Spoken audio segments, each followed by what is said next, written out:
Hello everyone, good morning. आज हम unit operation chapter के टॉपिक मिक्सिंग पे डिस्कस करेंगे। तो सबसे पहले हम ये जानते हैं कि मिक्सिंग होता क्या है। मिक्सिंग तो दो या दो से अधिक सब्सटेंस को जब हम प्रॉपर ऐसा मिक्स करते हैं कि वो होमोजीनस हो जाए या यूनिफॉर्म में वो पूरा मिक्स हो जाए, तो उसको हम बोलते हैं मिक्सिंग। जैसे सपोज हमारे पास दो लिक्विड है, कोई भी दो लिक्विड को हमने आपस में ऐसा मिक्स किया कि वो एक जैसा हो जाए। जैसे कि एक सॉलिड और लिक्विड का भी एक मिक्सिंग होता है। जैसे हमने शुगर को वाटर में डिजोल्व किया और उसको हमने ऐसा एजाइटेट किया कि वो पूरे तरह से कंप्लीटेड डिजोल्व होकर के यूनिफॉर्म में आपको एक सॉल्यूशन मिल गया, जिसको हम बोलते हैं मिक्सिंग। तो मिक्सिंग क्या है? तो मिक्सिंग एक ऐसा प्रोसेस है जिसमें दो या दो से अधिक सब्सटेंस आपस में कंबाइंड होते हैं और एक यूनिफॉर्म डिस्ट्रीब्यूशन उनका हो जाता है। यूनिफॉर्म यानी एक जैसे वो डिस्ट्रीब्यूट हो जाते हैं, उसको बोलते हैं मिक्सिंग। जैसे कि मिक्सिंग इसलिए हमें इंपॉर्टेंट, सपोज करो हमारा यूनिफॉर्म में या एक जैसा मिक्सिंग नहीं है, तो उससे क्या प्रॉब्लम आता है कि सपोज करो आपने सब्जी बनाया या कोई भी एक फूड मटेरियल ना, उस पर आपने क्या किया, साल्ट को डाला। अब साल्ट क्या है, यूनिफॉर्म में डिस्ट्रीब्यूशन नहीं है, तो पता चला किसी को वो किसी पर्सन के फूड में वो ज्यादा चला जाएगा और किसी के पर्सन के कम जाना जाएगा। तो साल्ट जो है, तो एक तरह से यूनिफॉर्म में डिस्ट्रीब्यूशन ना होने के कारण किसी को टेस्ट में ज्यादा साल्ट का फील होगा और किसी को टेस्ट में कम साल्ट का फील होगा। तो इसलिए यूनिफॉर्म डिस्ट्रीब्यूशन एक बहुत ही इंपॉर्टेंट फैक्टर है। तो मिक्सिंग एक ऐसा प्रोसेस है जिसमें कि दो या दो से अधिक सब्सटेंस आपस में मिक्स होकर के या आपस में कंबाइंड होकर के एक यूनिफॉर्म डिस्ट्रीब्यूशन करते हैं या यूनिफॉर्म प्रोडक्ट बनाते हैं, उसको बोलते हैं मिक्सिंग। मिक्सिंग का एम्स होता है कि होमोजेनस मिक्सचर होता है, जैसे कि आप इंश्योर हो जाते हैं कोई भी प्रोडक्ट आपका है तो उस पर आपका थ्रू आउट फाइनल प्रोडक्ट में यूनिफॉर्म डिस्ट्रीब्यूशन है। तो आपका डेफिनेशन वही कहता है कि मिक्सिंग इज अ प्रोसेस, एक ऐसा प्रोसेस है involve combining different substance to achieve a uniform distribution of their component. यानी मिक्सिंग एक ऐसा प्रोसेस है जिसमें कि डिफरेंट सब्सटेंस आपस में कंबाइंड होते हैं टू अचीव यूनिफॉर्म डिस्ट्रीब्यूशन, और वो सारे कंपाउंड आपस में यूनिफॉर्म में डिस्ट्रीब्यूशन उनका हो जाता है। Mixing aims to create homogenous mixture. Mixing का एम क्या है, मिक्सिंग का उद्देश्य क्या है? तो कहता है क्रिएट अ होमोजेनस मिक्सचर, एक होमोजेनस मिक्सचर बनाने, होमोजेनस मतलब एक समान मिक्सचर बनाने के लिए। दूसरा, ensuring that all the components are uniform disperse throughout the final product. और हम इंश्योर हो जाते हैं या इंश्योर होने के लिए कि आपको जो भी फाइनल प्रोडक्ट है उस पे सारे कंपोनेंट, सारे सब्सटेंस के पार्टिकल यूनिफॉर्म में पूरे थ्रू आउट प्रोडक्ट में डिस्ट्रीब्यूट है। ये इंश्योर होता है मिक्सिंग से। नेक्स्ट आप कहता है ऑब्जेक्टिव ऑफ मिक्सिंग। अब मिक्सिंग का क्या ऑब्जेक्टिव है, क्या उसका उद्देश्य है? तो सबसे पहला कहता है केमिकल रिएक्शन एनहांसमेंट। यानी अगर आपने कोई दो सब्सटेंस है या दो डिफरेंट पार्टिकल है, उनको आपस में प्रॉपर अगर वो मिक्स कर देंगे तो जो रेट ऑफ रिएक्शन है, जो उनके रिएक्शन करने का जो रेट है, वो इंक्रीज हो जाएगा, बढ़ जाएगा। यानी इनहैंसमेंट मतलब बढ़ जाएगा केमिकल रिएक्शन। क्योंकि जब दोनों कंपाउंड के या दोनों केमिकल्स के एवरी पार्टिकल पूरी तरीके से वो डिस्ट्रीब्यूट होगा, तो सारे पार्टिकल आपस में रिएक्ट कर सकते हैं, इसलिए रेट ऑफ रिएक्शन इंक्रीज हो जाएगा। दूसरा कह रहा है simple physical mixture. Simple physical mixture, suppose करो सॉलिड सॉलिड है आपका, तो उसको आपने क्या किया, जो सिंपल या लिक्विड लिक्विड है, तो आपस में उसको मिक्सिंग के द्वारा पूरा मिक्स कर सकते हैं, एक मिक्सचर बना सकते हैं, ठीक है, मिक्स करके। नेक्स्ट कहते हैं फिजिकल चेंजेस। फिजिकल चेंजेस क्या होता है? जैसे कोई भी एक हमारे पास एक कंसंट्रेटेड सॉल्यूशन है, उससे हमको क्रिस्टल बनाना है, तो मिक्सिंग के द्वारा हम बना सकते हैं। कोई कंसंट्रेटेड सॉल्यूशन है, उसको हमने क्या किया, एजाइटेटेड करते रहे, मिक्सिंग करते रहे, तो फाइनली क्या होता है, क्रिस्टल फॉर्म में हमें प्रोड्यूस हो जाता है। अचीविंग डिस्पर्जन, यानी हम कोई सपोज करो इमल्सन है, तो उसके फाइन ग्लोब्यूल्स हमको जरूरत होता है ताकि वो पूरे यूनिफॉर्म में डिस्ट्रीब्यूट हो सके, तो उसके लिए भी हम मिक्सिंग से जो भी हमारा लिक्विड पोर्शन है या कोई सॉलिड पोर्शन है, उसके छोटे छोटे ग्लोब्यूल्स हैं, तो वो यूनिफॉर्म में डिस्पर्स हो सकते हैं। ब्लेंडिंग, ब्लेंडिंग मतलब ये भी मिक्सचर का एक पार्ट है कि अगर सॉलिड का अगर हमें ब्लेंड करना है, यहाँ पर मिक्स करना है, तो उसको मिक्सिंग के द्वारा उसको फाइन पार्टिकल बना करके उसको प्रॉपर ब्लेंडिंग कर सकते हैं। दूसरा क्या है कि हमारे पास जो हमारा मिक्सिंग होता है, मिक्सिंग हमारा दो तरह का होता है जनरली, ठीक है। एक होता है आपका होमोजेनस और एक होता है आपका हेट्रोजेनस। होमोजेनस और हेट्रोजेनस दो तरह का आपका मिक्सिंग होता है। होमोजेनस क्या होता है? जैसे सपोज करिए होमोजेनस में solid solid, liquid liquid, gas, यानी सॉलिड का सॉलिड से मिक्सिंग या लिक्विड का लिक्विड से मिक्सिंग या फिर गैस का गैस से मिक्सिंग, यानी सेम स्टेट में अगर दोनों हमारे कंपाउंड हैं तो उनको बोलते हैं होमोजेनस मिक्सचर या होमोजेनस मिक्सिंग। दूसरा नेक्स्ट कहता है आपका हेट्रोजेनस। हेट्रोजेनस क्या है? हेट्रोजेनस मिक्सिंग में क्या है, जैसे सपोज करो सॉलिड का लिक्विड से, सॉलिड का गैस से या गैस का लिक्विड से। मतलब कहने का ये है कि अगर दो डिफरेंट स्टेट के सब्सटेंस है, उनको आपस में हम मिक्स करते हैं तो उसको बोलते हैं हेट्रोजेनस मिक्सिंग, ठीक है। तो ये हमारा मिक्सिंग दो तरह का होता है, समझ गया ना, हेट्रोजेनस और होमोजेनस। होमोजेनस में क्या होता है, जब एवरी सब्सटेंस या एवरी कंपाउंड हैव सेम या सिमिलर स्टेट, अगर हमारे जितने भी पार्टिकल हैं या जितने भी सब्सटेंस हमारे सेम स्टेट में, अगर सॉलिड में है तो सारे सब्सटेंस सॉलिड में है, लिक्विड में तो सारे सब्सटेंस लिक्विड में है, गैस में तो सारे सब्सटेंस गैस में, तो उसको हम बोलते हैं होमोजेनस मिक्सिंग। और हेटेरोजेनस मिक्सिंग वो होती है जिसमें every substance have different state, जिसमें प्रत्येक सब्सटेंस का एक अलग अलग स्टेट होता है, जैसे लिक्विड सॉलिड, सॉलिड लिक्विड, या लिक्विड गैस या सॉलिड गैस। इस तरह का अगर हमारा मिक्सिंग है तो उसको बोलते हैं हेटेरोजेनस मिक्सिंग। समझ गए? नेक्स्ट आपको कह रहा है एप्लीकेशन। इसका एप्लीकेशन कहां पे, यानी कहां पे आप मिक्सिंग को अप्लाई कर सकते हैं। तो पहला कह रहा है, आपको बात कर रहा है during tablet and capsule manufacturing wet mixing is required in the granulation stage. हमने पहले भी आपको थोड़ा डिस्कस किया था कि टैबलेट या कैप्सूल बनाने के टाइम हमें ग्रेनुलेट, जो ग्रेनुलेशन स्टेज होता है उसमें ग्रेन्यूल्स बनते हैं, छोटे छोटे से दाने दाने जैसा है, एक पाउडर को बनाया जाता है जिसको हम ग्रेन्यूल्स बोलते हैं। तो टैबलेट या कैप्सूल बनाने के लिए हमें ग्रेन्यूल्स की जरूरत पड़ता है, और जब ग्रेन्यूल्स बनाते हैं तो उस ग्रेनुलेशन, जिस स्टेज पे हम ग्रेन्यूल्स बनाते हैं उस स्टेज को बोलते हैं हम ग्रेनुलेशन स्टेज। और ग्रेनुलेशन स्टेज में हमें मिक्सिंग का जरूरत होता है। कैसे? क्योंकि there are different type of excipient add in the active ingredient for the formulation of tablet और कैप्सूल। बहुत सारे आपके एक्सिपिएंट या एडिटिव होते हैं जिनको हम टैबलेट के एक्टिव इंग्रेडिएंट के साथ, एक्सिपिएंट के साथ हम ऐड करते हैं, और ऐड करने के बाद में क्या करते हैं, उनको हम प्रॉपर मिक्स करते हैं। क्योंकि अगर हम उसको मिक्स नहीं करेंगे प्रॉपर्ली तो हमारा यूनिफॉर्म में डिस्ट्रीब्यूट नहीं हो पाएगा और हमारा टैबलेट का फॉर्मुलेशन एक समान नहीं हो सकता है। कहीं पे कोई ना कोई डिफेक्ट आएगा या कहीं ना कहीं कोई ना कोई उसके थेराप्यूटिक इफेक्ट में प्रॉब्लम क्रिएट करेगा। इसलिए हमें यूनिफॉर्म डिस्ट्रीब्यूशन के लिए, जिससे एक्टिव सब्सटेंस और एक्सिपिएंट एक दूसरे में पूरी तरीके से मिक्स हो जाए, यूनिफॉर्म में डिस्ट्रीब्यूशन हो जाए प्रत्येक पार्टिकल का, इसलिए हमें मिक्सिंग जरूरत होता है। तो समझ गए कि किसी भी टैबलेट या कैप्सूल का मैन्युफैक्चरिंग अगर होता है तो वहां पे जो ग्रेनुलेशन स्टेज होता है वहां पे हमें मिक्सिंग का जरूरत होता है। दूसरा कह रहा है, अगर अब हमारा जो टैबलेट बनता है वो जनरली 3 मेथड से बनता है, wet granulation method, dry granulation method और एक होता है डायरेक्ट कंप्रेशन। तो अगर हमारा टैबलेट का मैन्युफैक्चरिंग ड्राई ग्रेनुलेशन मेथड से हो रहा है तो उसमें क्या होता है, वेरियस कंपोनेंट क्या होता है कि ड्राई मिक्सिंग करते हैं, उसमें बाइंडर हो गया या लुब्रिकेंट हो गया, सब ड्राई फॉर्म में होते हैं। अगर इनको हम मिक्स करेंगे तो हमें ड्राई मिक्सिंग का भी जरूरत होता है। क्यों? जिससे कि हमारा टैबलेट का इजीली कंप्रेशन करके हम टैबलेट का फॉर्मुलेशन कर सकें। तो ये हमारा पॉइंट कह रहा है, पहला कह रहा है during tablet and capsule manufacturing wet mixing is required in the granulation stage. अगर हम वेट मेथड से कोई भी टैबलेट या कैप्सूल बना रहे हैं या कैप्सूल का पाउडर बना रहे हैं तो उसमें वेट मिक्सिंग, यानी वेट मतलब गीला या मॉइस्चराइज, उसकी मिक्सिंग के लिए हमें जरूरत होता है मिक्सिंग। ठीक है, उनको प्रॉपर मिक्स करने के लिए हमें मिक्सिंग का जरूरत होता है ग्रेनुलेशन स्टेज पे। दूसरा कह रहा है for easy compression of tablet various component are mixed by dry mixing. ठीक है ना, किसी भी टैबलेट को आसानी से इजीली कंप्रेशन करने के लिए, कंप्रेस करने के लिए हमें एक वेरियस कंपोनेंट जो प्रॉपर मिक्स हो जाए उसके लिए हमें ड्राई मिक्सिंग का जरूरत होता है। दूसरा कह रहा है कुछ ड्राई सिरप भी आता है मार्केट में। ठीक है, छोटे बच्चों के लिए ड्राई सिरप आता है, उसका क्या होता है कि उसको जो ड्राई पाउडर को रिकॉन्स्टिट्यूट करके हम वाटर में डिजोल्व कर लेते हैं, फिर हम बच्चों को देते हैं। तो in the manufacturing of dry syrup या ड्राई ब्लेंड पाउडर आता है, बहुत सारे जो पाउडर फॉर्म में ड्रग आता है, ड्राई ब्लेंड पाउडर, और या फिर कैप्सूल या टैबलेट, उसको बनाने के लिए हमारा मिक्सिंग रिक्वायर्ड होता है। ये एक एप्लीकेशन है। तो समझ गया कि टैबलेट मिक्सिंग का एप्लीकेशन कहां पे कर सकते हैं। ड्राई सिरप बनाना है हमें, कैप्सूल बनाना है, या टैबलेट बनाना है, या ब्लेंड पाउडर बनाना है, तो इन सबको बनाने के लिए मिक्सिंग का जरूरत होता है। नेक्स्ट आपका है factor affecting of mixing. Mixing में कौन कौन से फैक्टर मिक्सिंग को अफेक्ट करते हैं। Factor affecting of mixing topic का मतलब है या हेडिंग का मतलब है कि कौन कौन से फैक्टर ऐसे हैं जो आपके मिक्सिंग को अफेक्ट करते हैं। तो पहला है आपका टाइप ऑफ मिक्सर, यानी जो आपके पास मिक्सर है वो भी आपके मिक्सिंग को इफेक्ट करता है। ठीक है, क्योंकि डिफरेंट टाइप के आते हैं, जैसे कि पेडल टाइप भी होता है, ठीक है, हाई सीयर मिक्सर आता है। ठीक है, तो इस तरह डिफरेंट टाइप के जो मिक्सर होते हैं तो वो भी आपके मिक्सिंग को इंपैक्ट करते हैं या उसको इफेक्ट करते हैं। ठीक है, तो पहला है टाइप्स ऑफ मिक्सर। तो कह रहा है different mixer such as agitator, एक एजाइटेटर जैसा होता है, पेडल मिक्सर होता है, and high shear mixer have varying effect on the mixing process. ठीक है, यानी डिफरेंट टाइप के जो आपके मिक्सर होते हैं, यानी एजाइटेटर या पेडल मिक्सर या हाई सीयर मिक्सर, इनमें क्या होता है, वेरिंग मतलब अंतर आता है। ठीक है, effect on the mixing process, कोई भी मिक्सिंग प्रोसेस करने में इन सारे इक्विपमेंट के अकॉर्डिंग आपको इफेक्ट समझ में आएगा। तो पहला टाइप्स ऑफ मिक्सर। ठीक है, दूसरा कह रहा है विस्कोसिटी। विस्कोसिटी क्या है? द मिक्सचर्स विस्कोसिटी, यानी जो भी हमारा मिक्सचर जिसको हमें मिक्स करना है उसकी विस्कोसिटी इन्फ्लुएंस अगर मतलब इंक्रीज है, यानी उसकी विस्कोसिटी ज्यादा है, तो easy with the component can be mix, तो उस वहां पे हम उन सारे कंपोनेंट को आसानी से मिक्स कर सकते हैं। ठीक है ना, कहने का मतलब ये है कि जो भी हम कंपाउंड या जो भी सब्सटेंस को हम आपस में मिक्स कर रहे हैं, अगर उनकी विस्कोसिटी ज्यादा है, कह रहा है ना मिक्सचर्स विस्कोसिटी इन्फ्लुएंस, यानी अगर उनकी विस्कोसिटी ज्यादा है तो द इज मतलब इजी। ठीक है ना, आसानी with which component can be mixed, जिसमें कि उसके सारे कंपोनेंट आसानी से मिक्स हो सकते हैं। हाई विस्कोसिटी में रिक्वायर स्पेशलाइज्ड मिक्सिंग इक्विपमेंट, बशर्ते किसी भी हाई विस्कोसिटी कंपोनेंट को मिक्स करने के लिए आपको एक स्पेशल टाइप का मिक्सिंग इक्विपमेंट की जरूरत पड़ेगी। ठीक है, नेक्स्ट है आपका temperature affect the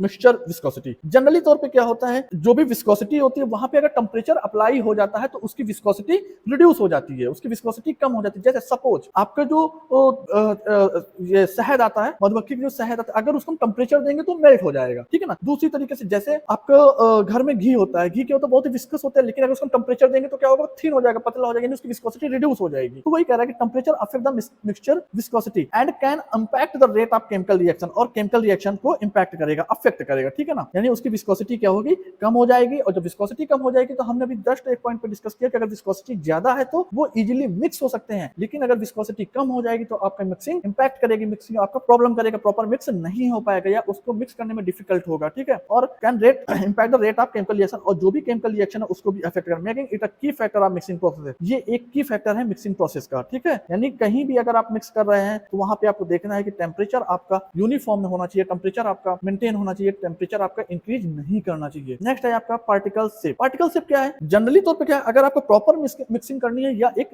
good mixing करनी है तो उसके लिए पार्टिकल साइज कैसा होना, स्फेरिकल साइज। स्फेरिकल साइज मतलब आपके पार्टिकल कैसे होने चाहिए, इस शेप पे, ऐसे इस शेप पे। अगर इसको स्फेरिकल शेप यानी गोलाकार होते हैं तो उसको हम प्रॉपर्ली मिक्स कर सकते हैं। But if the particle shape है इरेगुलर, अगर पार्टिकल साइज आपका कैसा स्फेरिकल नहीं है, कैसा इरेगुलर है, कहीं ऐसे है, कहीं ऐसे है, कहीं ऐसे है, ऐसे, ठीक है। तो अगर इस तरह का है तो वो क्या करेगा, वो इजीली सेपरेट हो जाएगा, ठीक है ना, वो आसानी से मिक्स नहीं होगा। क्यों, क्योंकि due to interlocking between the particle, particle के बीच में क्या होगा, सपोज करो ऐसे हो गया, फिर एक ऐसे इस पे ऐसे फंस गया, ठीक है ना, ऐसे हो गया, या फिर ऐसे यूं फंस गया, ठीक है, या फिर यूं करके यूं ऐसे करके ऐसे फंस गया, ठीक है। तो वो क्या होगा, पार्टिकल साइज आपका स्फेरिकल या एक समान यूनिफॉर्म नहीं होगा, क्या होगा, इंटरलॉकिंग पार्टिकल के बीच में हो जाता है, तो उस पार्टिकल शेप आपका डिफरेंट तरह का हो जाता है। तो ये भी एक फैक्टर है कि पार्टिकल शेप अगर आपका स्फेरिकल नहीं है या रेगुलर नहीं है तो आपका मिक्सिंग प्रॉपर नहीं हो पाएगा। कह रहा फॉर द यूनिफॉर्म मिक्सिंग, यानी यूनिफॉर्म मिक्सिंग के लिए, अच्छी मिक्सिंग के लिए, एक समान मिक्सिंग के लिए द आइडियल पार्टिकल शेप, यानी एक अच्छा पार्टिकल शेप कैसा, इज स्फेरिकल, यानी स्फेरिकल पार्टिकल शेप एक आइडियल पार्टिकल शेप है जो कि प्रॉपर मिक्सिंग या यूनिफॉर्म मिक्सिंग के लिए रिक्वायर्ड होता है। If the particle of irregular, अगर पार्टिकल आपका कैसा है, इरेगुलर है, ठीक है, अगर पार्टिकल साइज आपका कैसा है, पार्टिकल शेप, ठीक है ना, for uniform mixing the ideal particle shape is spherical, ठीक है ना। अगर अच्छी मिक्सिंग के लिए आपका एक अच्छा पार्टिकल शेप कैसा होना चाहिए, स्फेरिकल, ठीक है ना, स्फेरिकल पार्टिकल शेप होना चाहिए, स्फेरिकल, ठीक है। इफ यानी for uniform mixing the ideal particle shape is spherical, ठीक है ना, अच्छे पार्टिकल, ठीक है, जो या अच्छी मिक्सिंग के लिए, यूनिफॉर्म मिक्सिंग के लिए आपका जो अच्छा पार्टिकल शेप होना चाहिए वो स्फेरिकल होना चाहिए। If particle size of irregular, अगर पार्टिकल साइज आपका कैसा है, इरेगुलर है, तो शेप आर नॉट सेपरेटेड, ठीक है ना, और शेप उनका कैसा है, सेपरेट नहीं है, मतलब एक जैसा नहीं है, ठीक है, easily due to interlocking between particle, ठीक है ना। तो वो पार्टिकल क्या होंगे, आपस में पार्टिकल के साथ इंटरलॉकिंग, आपस में पार्टिकल इंटरलॉकिंग के कारण प्रॉपर मिक्सिंग नहीं हो पाएंगे। तो ये हो गया आपके फैक्टर अफेक्टिंग ऑफ मिक्सिंग, ठीक है। नेक्स्ट कह रहा है आपका इक्विपमेंट फॉर मिक्सिंग, यानी मिक्सिंग के लिए आपके कौन कौन से इक्विपमेंट जनरली यूज होते हैं, ठीक है ना। तो आपके सिलेबस में अभी तक है सिल्वर्सन मिक्सर, जिसको हम होमोजेनाइजर बोलते हैं, दूसरा है ट्रिपल रोलर मिक्स मिल, ठीक है, और थर्ड नंबर है आपका डबल कोन ब्लेंडर, और फोर्थ नंबर है टर्बाइन मिक्सर। आपके सिलेबस जनरली 4 इक्विपमेंट को स्टडी करना है। तो पहला है आपका सिल्वर्सन मिक्सर, जिसको हम होमोजेनाइजर बोलते हैं, ठीक है। तो सिल्वर्सन मिक्सर क्या है, तो जनरली इसका प्रिंसिपल क्या है, the Silverson high shear mixer operate based on the principle of shearing force, यानी जो भी आपका सिल्वर्सन मिक्सर है वो जनरली किस पे, हाई शियर फोर्स पे डिपेंड होता है या हाई शियर फोर्स पे काम करता है। अब आपको मन में आ रहा है शियर फोर्स क्या है, शियर का मतलब होता है कि जहां पे फोर्स के साथ पार्टिकल कट हो, यानी वहां फोर्स भी अप्लाई हो और पार्टिकल का जो साइज है वो कट होता जाए, रिड्यूस होता जाए, तो वहां पे बोलते हैं शियर, उस फोर्स को बोलते हैं शियर फोर्स, ठीक है ना। तो जनरली आपका क्या है कि सिल्वर्सन हाई शियर मिक्सर, जो सिल्वर्सन कैसा है, बहुत ही हाई शियर मिक्सर, यानी इस पे बहुत ही ज्यादा शियर फोर्स अप्लाई होता है, ठीक है ना। Operate based on the principle, यानी जो कि शियरिंग फोर्स प्रिंसिपल के में डिपेंड होकर के ऑपरेट होता है, ठीक है ना, या आधारित हो जाए, यानी ये इसके ऑपरेट होने का जो प्रिंसिपल है वो शियरिंग फोर्स पर आधारित है, ठीक है। With the help of high speed rotors, जो कि, और वो शियर फोर्स कैसे लगता है, इस पे एक रोटर लगा रहता है जो मोटर से कनेक्ट होता है, बहुत ही हाई स्पीड पे वो घूमता है, ठीक है ना। तो with the help of high speed rotor, यानी एक हाई स्पीड रोटर के सहायता से इस पे बहुत ही तेज या बहुत ही हाई स्पीड में शियरिंग फोर्स अप्लाई होता है। It generate high shearing force, ये एक बहुत ही हाई शियर, ये बहुत ही हाईली जो है शियरिंग फोर्स जनरेट करता है, and turbulence with in the mixture, और मिक्सचर को क्या करता है, टर्बुलेंस फॉर्म में कन्वर्ट करता है, ठीक है, टर्बुलेंस करता है, ठीक है, मिक्सचर को, ठीक है। इसके बाद कहता है नेक्स्ट कंस्ट्रक्शन। कंस्ट्रक्शन क्या है इसका, यानी किस किस चीज से बना हुआ है। तो पहला कह रहा है सिल्वर्सन मिक्सर या सिल्वर्सन मशीन दैट है लॉन्ग सपोर्टिंग कॉलम, ठीक है ना। इस पे क्या होता है, बहुत ही थोड़ा डायग्राम पर डिस्कस करते हैं तो आपको इजीली समझ में आएगा। इस पे कहता है कि मशीन में has long supporting column and central soft होता है, दिखा होगा आपके पास जो ये चीज दिखाई पड़ रहा है, ये क्या है, ये सपोर्टिंग कॉलम है, ठीक है, ये क्या है, ये लॉन्ग सपोर्टिंग कॉलम है। इसके बीच में आपको ये पार्ट दिखाई पड़ रहा होगा अगर, ठीक है ना, जिसको बोलते हैं सेंट्रली सॉफ्ट, से यहाँ पे ये आपके ब्लेड से लगे हुए हैं, ठीक है। इसको बोलते हैं सेंट्रली शाफ्ट। तो समझ में आ रहा है कि इस पे क्या होता है, लंबे जो सपोर्टिंग कॉलम होते हैं एंड सेंट्रल पार्ट, और एक बीच में सेंट्रल पार्ट होता है। The central part has shaft, ठीक है ना, वहां पे एक शाफ्ट सी लगी होती है, ठीक है, जो कि मोटर से अटैच होती है। That connect one and the motor, यानी उसका एक पार्ट मोटर से कनेक्ट होता है and the other and in the head, और दूसरा पार्ट जो होता है वो नीचे हेड से कनेक्ट होता है। उसी हेड में ही ब्लेड लगे रहते हैं। The head carry turbine blade, ठीक है ना, और हेड क्या करता है, टरबाइन ब्लेड को ऐसे यू साइड पे ब्लेड लगे रहते हैं, ठीक है ना। तो जो नीचे का हेड होता है वो टरबाइन ब्लेड उस पे कनेक्ट होते हैं या टरबाइन ब्लेड को कैरी करता है, ठीक है। And they are surrounded by mesh, और वो एक मेश से सराउंडेड रहता है। The mesh is covered by protective cover has opening, ठीक है ना। और मेश क्या होता है, एक कवर्ड से, एक प्रोटेक्टिव कवर से कवर्ड होती है जो कि ओपन हो सकती है, ठीक है ना, ओपन हो जाती है। एक डायग्राम पे दिखाते हैं आपको, यहाँ पे देखते हैं इसके दो ये लंबे सपोर्टिंग कॉलम है, ये इनको बोलते हैं लॉन्ग सपोर्टिंग कॉलम है। ये लॉन्ग सपोर्टिंग कॉलम में क्या है, इसका बीच में ये शाफ्ट लगी हुई है, शाफ्ट, ये चीज, ये जो शाफ्ट है, शाफ्ट का वन एंड क्या होता है, ये मोटर से कनेक्ट होता है, अनदर एंड में क्या होता है, हेड लगा रहता है। इसी हेड में देखिए टरबाइन, ये एक ब्लेड से दिख रहा है, ठीक है ना, तो इसी हेड में टरबाइन ब्लेड आपके कनेक्ट होते हैं। ये जो टरबाइन ब्लेड, अब इस पे थोड़ा छोटा है तो इस पे हम देखते हैं, ठीक है, जो टरबाइन, इसके बाद ये जो ये जाली जैसा है, इसको मेश बोलते हैं, ठीक है ना। यहाँ पे ये जो टरबाइन ब्लेड होते हैं, इस जाली से वो पूरा कवर्ड होते हैं, यानी इसके अंदर ये टरबाइन, ये दिखाई पड़ रहा है ना, ये ऐसे लगा हुआ है, ठीक है ना, इस पे ये दिखाई पड़ रहे हैं, यहाँ पे ऐसे टरबाइन ब्लेड यूं ऐसे लगे हुए हैं। उसके ऊपर ये जो राउंड शेप में ये है, ये क्या है, ये मेश है चारों तरफ से, जिसपे पोर्स छोटे छोटे से छिद्र होते हैं, ठीक है ना, पोर्स होते हैं। तो इस हेड में ही इसका ये टरबाइन ब्लेड लगे रहते हैं, ठीक है ना। जब ये मेश होती है तो मेश क्या होती है, एक प्रोटेक्टिव लेयर से ऐसे कवर्ड रहती है, ठीक है ना, समझ गया ना, ये मेश समझ गया, ठीक है, कि मेश क्या होता है। मेश के बाद में क्या होता है कि यहाँ पे इसके ऊपर एक कवर्ड होता है, ऐसे ये पूरा ऐसे कवर होता है, जो कि ओपन हो सकता है, ओपन और क्लोज हो सकता है, ठीक है ना, समझ गया ना डायग्राम, ठीक है ना। अब जनरल तौर पे क्या होता है, इसको हम ऑपरेट कैसे करते हैं, वर्किंग इसका क्या है। तो जनरली हम क्या करते हैं, ये जो टरबाइन जो होमोजेनाइजर है, जो सिल्वर्सन मिक्सर है, इसको हम इस एक जो ये पॉट है या बीकर बोल सकते हैं या पॉट बोल सकते हैं, इस पे क्या होता है, आपका जो भी इमल्सन है या जो भी सस्पेंशन पार्टिकल है इस पे फिल होता है। इसके बाद इसको हम इस पार्ट को इस पे हम मर्ज कर देते हैं, इस पार्ट को इस पे हम क्या करते हैं, मर्ज कर देते हैं। इसके बाद इसको हम यहाँ से कंट्रोल पैनल से ऑपरेट करते हैं, जैसे कंट्रोल पैनल लगा हुआ है यहाँ पे, ये दिखाई नहीं पड़ता, बैक साइड है तो इसलिए यहाँ पे ऑपरेट करते हैं। और ये सॉफ्ट के थ्रू क्या करता है, रोटेट करता है। जब रोटेट करता है तो जो इसका ये वाला पोर्शन है, यहाँ का ये जो पोर्शन है, यहाँ से क्या करता है, जो भी सॉल्यूशन होता है या जो भी आपका इमल्सन होता है या सस्पेंशन होता है, उसको सक करता है। अब होता क्या है, जनरली इमल्सन क्या है, टू इमिसिबल लिक्विड, दो अमिश्रित लिक्विड होते हैं, यानी दोनों लिक्विड होते हैं बट कैसे होते हैं, अमिश्रित। सपोज करो जैसे कि वाटर और ऑयल, क्या है, वाटर प्लस ऑयल, ठीक है ना। वाटर ऑयल में क्या है कि दोनों आपके लिक्विड स्टेट में है, दोनों आपके लिक्विड स्टेट में है, बट वो क्या होते हैं, आपस में मिक्स नहीं होते हैं। तो इमल्सन हमारा क्या होता है कि वो दो इमिसिबल लिक्विड से ही बना होता है। तो क्या होता है, उसमें जो ऑयल का पोर्शन होता है वो क्या होता है कि छोटे छोटे ग्लोब्यूल्स के रूप में, ऐसे छोटे छोटे ग्लोब्यूल्स के रूप में वो आपस में क्या होता है, पूरे वाटर में ऐसे डिस्पर्स होता है, ठीक है ना। तो जनरली पहले क्या होता है कि जब भी हम वाटर में कोई ऑयल को डालते हैं तो क्या करता है, ऐसे बड़ा सा कोलेजन बना लेता है ऐसे, ठीक है ना। जब कोलेजन बना लेता है तो उसी को हमें छोटे छोटे ग्लोब्यूल्स में कन्वर्ट करने के लिए होमोजेनाइजर या सिल्वर्सन मिक्सर की जरूरत पड़ती है, ठीक है, बात समझ में आई। तो जब भी हम यहाँ पे सपोज करो वाटर और ऑयल आपस में मिलाकर के हमने डाल दिया, बट वो प्रॉपर में ग्लोब्यूल्स उसका यूनिफॉर्म में पूरे वाटर में डिस्ट्रीब्यूट नहीं है, तो हमने क्या किया, वहां पे होमोजेनाइजर सिल्वर्सन मिक्सचर को ऐसे मर्ज कर देते हैं, यानी उस पर रख देते हैं। इसके बाद स्टार्ट करते हैं, तो जब वो हाईली रोटेट करता है, ठीक है, जब वो हाईली रोटेट करता है तो क्या होता है, यहाँ से इस वाले पोर्शन से वो क्या करता है, उसको सक करता है। और अंदर क्या लगा हुआ है, यहाँ मेश के पास क्या लगा हुआ है, आपके ब्लेड लगे हुए हैं, टरबाइन ब्लेड। तो क्या करता है, बहुत, और उसका क्या होता है, शेयरिंग फोर्स, बहुत ही हाईली रोटेशन होता है, जिससे बहुत शेयरिंग फोर्स बहुत तेज अप्लाई होता है। तो जब वो अंदर सक करता है तो जो ऑयल का एक बड़ा पार्टिकल ऐसे कोलेजन सा बना हुआ है, ऐसे यूं बड़ा सा, तो उसको क्या करता है, छोटे छोटे पार्ट में वो कट कर देता है, और इसी मेश के थ्रू वो बाहर ग्लोब्यूल्स फॉर्म में आते रहते हैं और पूरा यूनिफॉर्म में डिस्ट्रीब्यूशन हो जाता है और मिक्सिंग हो जाता है। ये इसका वर्किंग है, ठीक है। आपका वर्किंग में यही कह रहा है, the emulsifier head is placed, क्योंकि हमने हेड किसको बताया, जहां पे टरबाइन ब्लेड लगा हुआ है, उसको हम क्या कहते हैं, placed in the vessels containing immiscible liquid. Immiscible liquid मतलब अमिश्रित लिक्विड, अमिश्रित, इमिसिबल, इमिसिबल मतलब अमिश्रित लिक्विड, जैसे कि हमने बताया ऑयल प्लस वाटर, ठीक है ना, ऑयल प्लस वाटर, ठीक है ना। तो ये कैसे होते हैं, दो इमिसिबल लिक्विड है, उनको तो उनसे भरा हुआ, कंटेनिंग मतलब भरा हुआ एक वेसल्स, वेसल्स जिसको भी हमने जस्ट वहां पे बीकर या पॉट बताया था, उसे भरे हुए रखे हुए, उसमें हम क्या करते हैं, उसके हेड को ऐसे डुबो देते हैं, सच में that it should get dipped into it. कितना डुबोते हैं कि जिससे कि वो जो होमोजेनाइजर का जो हेड है या सिल्वर्सन मिक्सर जो हेड है पूरी तरीके से उस पर डिप्ड मतलब डूब जाए। When the motor is started, और जब उसके बाद क्या करते हैं, मोटर को स्टार्ट करते हैं, the liquid are sucked through the fine holes. Liquid क्या करता है, वो अंदर सक करता है, हमने बताया कि सेंटर होल से जो फाइन छोटे छोटे से होल्स होते हैं उससे वो सक करता है, ठीक है ना, सक through the fine, and the oil is reduce into fine globules. और जो ऑयल होता है वो कैसा, छोटे छोटे ग्लोब्यूल्स में ब्रेक हो जाता है। अभी हमने जस्ट बताया ना कैसे कोलेजन होता है, ठीक है ना, जब उसको डालेंगे तो क्या करेंगे, छोटे छोटे ऐसे ग्लोब्यूल्स में वो ब्रेक हो जाएगा, समझा ना, छोटे छोटे ग्लोब्यूल्स में ब्रेक हो जाएगा due to rotation of blade. क्यों रिड्यूस हो जाएगा, जो हाई रोटेशन से ब्लेड है, जो उस पे टरबाइन ब्लेड है, उसके हाई रोटेशन के कारण वो ऑयल छोटे छोटे ग्लोब्यूल्स में रिड्यूस हो जाएगा, ब्रेक हो जाएगा और यूनिफॉर्म में पूरे आपके थ्रू आउट प्रोडक्ट में आपका डिस्ट्रीब्यूट हो जाएगा। ये इसका वर्किंग है, ठीक है। आप यहाँ पे एक डायग्राम और देख सकते हैं, यहाँ पे एक डायग्राम में दिखाया गया, ये आपका मोटर है, ठीक है। ये स्टैंड है जिसको हमने बताया दो लॉन्ग उस पे सपोर्टर स्टैंड होते हैं। ये शाफ्ट देखो बीच में लगा हुआ है, ठीक है ना।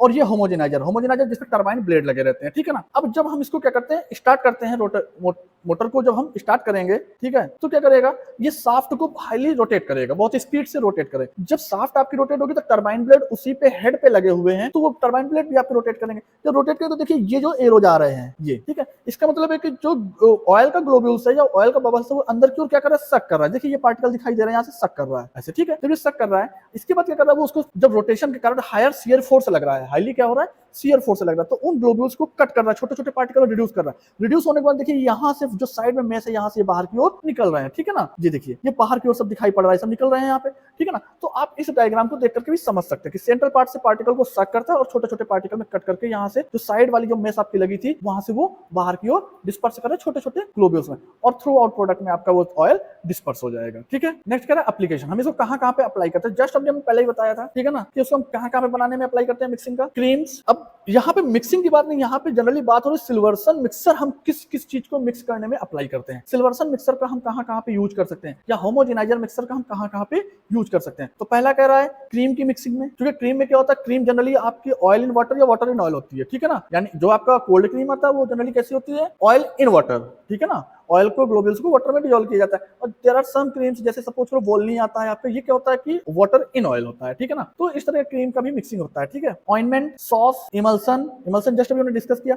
एंड फार्मास्यूटिकल सस्पेंशन में भी होता है कि अगर सॉलिड छोटे छोटे पार्टिकल होते हैं वो पूरे थ्रू आउट व्हीकल में या सॉल्वेंट में सस्पेंड होते हैं, ठीक है ना। तो suspension of globule size range from, अगर हमें 2 से 5 माइक्रोन साइज का सस्पेंशन बनाना है या 2 से 5 साइज के पार्टिकल को हमें डिस्पर्स करना है तो हम सिल्वर्सन मशीन का या सिल्वर्सन मिक्सर का हम यूज करते हैं, क्रीम बनाने में, ऑइंटमेंट बनाने में, इमल्सन बनाने में और फार्मास्यूटिकल सस्पेंशन बनाने में, ठीक है, जिसका पार्टिकल साइज हमें 2.2 से लेकर के 5 माइक्रोन तक रखना। एडवांटेज इसका क्या है, तो पहला इसका एडवांटेज ये डिफरेंट साइज में आते हैं। तो डिफरेंट साइज में आने के बाद इससे क्या होता है कि जब डिफरेंट साइज के आते हैं तो इसको हैंडलिंग करने में हम मिलीलीटर से लेकर के 1000 लीटर तक इस पे हम मिक्सर या पार्टिकल साइज को रिड्यूस कर सकते हैं या मिक्सिंग कर सकते हैं, ठीक है ना। तो पहला है it is available in different size, ये डिफरेंट साइज के अवेलेबल होता है। So making and handling of liquid range, तो हम लिक्विड की रेंज यानी मिलीलीटर यानी फ्यू मिलीलीटर, कुछ मिलीलीटर से लेकर के सेवरल 1000 लीटर तक पॉसिबल करके हम उसको हैंडल कर सकते हैं, ठीक है ना। या मिक्स हैंडल मतलब मिक्स कर सकते हैं, ठीक है ना। नेक्स्ट आपका है कि इट इज बैच प्रोसेस, ये कैसा था, बैच प्रोसेस यानी थोड़ा थोड़ा करके इसको बैच वाइज हम बना सकते हैं, but it can also be used for continuous operation, ठीक है ना। इसको हम कंटीन्यूअस ऑपरेशन के लिए भी यूज करते हैं। जनरली इसको बैच वाइज हम कह ये सकते हैं कि इसको बैच वाइज और कंटीन्यूअस दोनों ऑपरेशन के लिए इसको हम यूज कर सकते हैं, ठीक है। नेक्स्ट आपका है it can disintegrate matter of animal, vegetable, mineral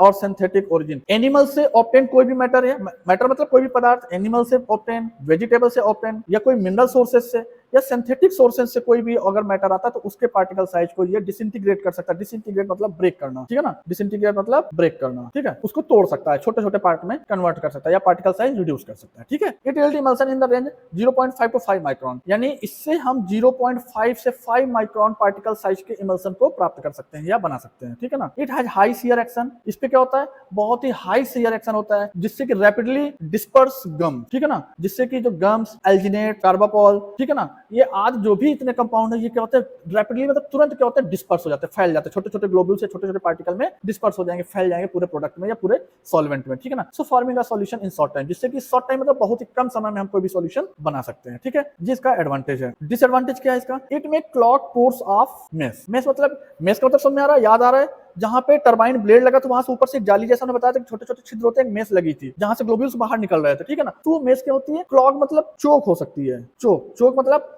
block हो सकती है। इट में क्लॉग पोर्स ऑफ मेस, ठीक है ना। वो तो चोक हो सकती है या ब्लॉक हो सकती है या क्लॉग हो सकती है, ठीक है ना। नेक्स्ट कह रहा था it consume high operating procedure, यानी इसको चलाने के लिए आपको बहुत ज्यादा ऊर्जा की जरूरत पड़ेगी या ज्यादा पावर की जरूरत पड़ेगी, ठीक है ना। हाई ऑपरेटिंग पावर, इसको चलाने के लिए आपको पावर की ज्यादा जरूरत पड़ेगी, ठीक है ना। दूसरा it requires high shear force, इसको चलाने के लिए आपको शियर फोर्स की ज्यादा जरूरत पड़ेगी। दैट मींस अल्टीमेटली कहना कि आपको पावर की ज्यादा जरूरत पड़ेगी, यही इसका डिसएडवांटेज है, ठीक है। आगे का टॉपिक आपका जो भी रहेगा, ठीक है ना, ट्रिपल रोलर हो गया, ठीक है ना, और जो आपका एक डबल कोन ब्लेंडर हो गया, ये आगे के टॉपिक पे फिर से हम डिस्कस करेंगे, ठीक है ना। तब के लिए थैंक यू सो मच।